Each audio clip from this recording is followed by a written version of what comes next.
Hello friends, and welcome back to our channel. In this video, we're going to discuss on how to resolve the hidden ribbon. Now, at times, you might like to add some formatting or editing attributes to this content.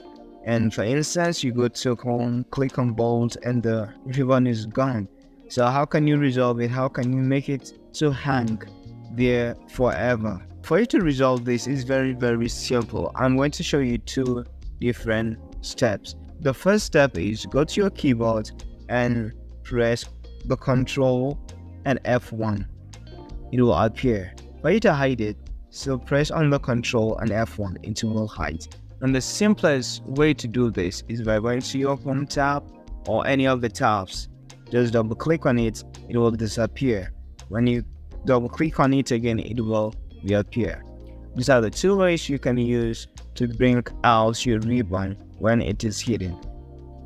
If you like this video, don't forget to subscribe to our channel for more tips and tricks.